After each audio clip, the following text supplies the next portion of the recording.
Electronics technician helps design, develop, test, manufacture, install, and repair electrical and electronic equipments, such as communication equipment, medical monitoring devices, navigational equipment, and computers.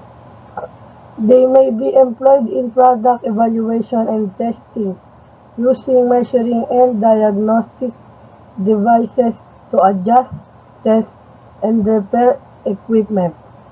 Electronic technicians may also work as sales workers or field representatives for manufacturers, wholesalers, or retailers, giving advice on the installation, operation, and maintenance of complex equipment, and may write specifications and technical manuals.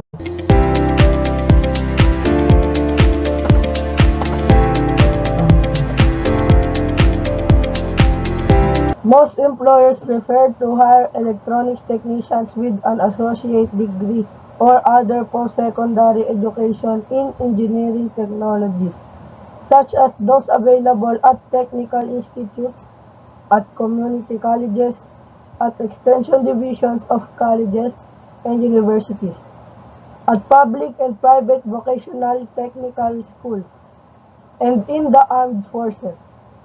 Electronics technicians curriculum generally consists of courses in basic electricity and electronics, including Ohm's law, series and parallel circuits, magnetism, alternating and direct current torques, amplifiers, integrated circuits, and digital electronics.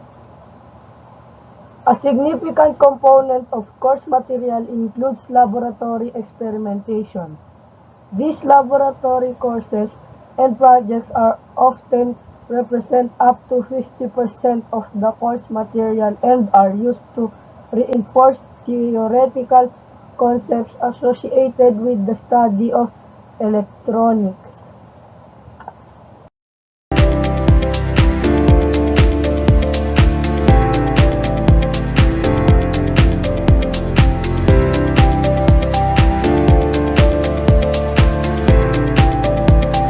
So basically, TESDA's Consumer Electrics Servicing and NCAA offers a wide range of courses related on electric technicians. In Bacoor, Cavite, the average annual salary for an electric technician in the Philippines is around 420,000 pesos. Here's a more detailed breakdown. Average monthly salary, 16,000 pesos to 20,000 pesos. Entry level, starting salary can be around 300,000 pesos per year.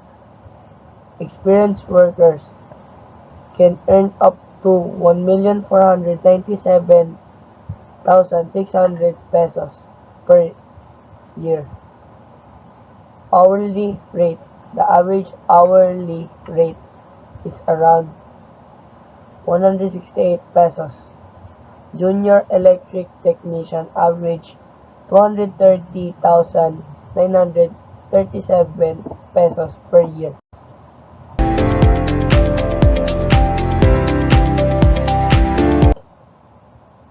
This course is designed to enhance the knowledge, skills, and attitude of a trainee or student on core competences such as assemble or disassemble consumers' electronic products and systems, maintain and repair audio or video products and systems, electronically controlled domestic appliances and cellular phones in accordance with the industry standards. It includes basic competences such as participate in workplace communication, work in team environment, practice career, professionalism, and practice occupational health and safety procedures. Once again, thank you for listening and watching on our report. And I am Brent Nonier Vasquez, and this is Christopher Ross P. Kaga. Thank you for listening and watching. Bye.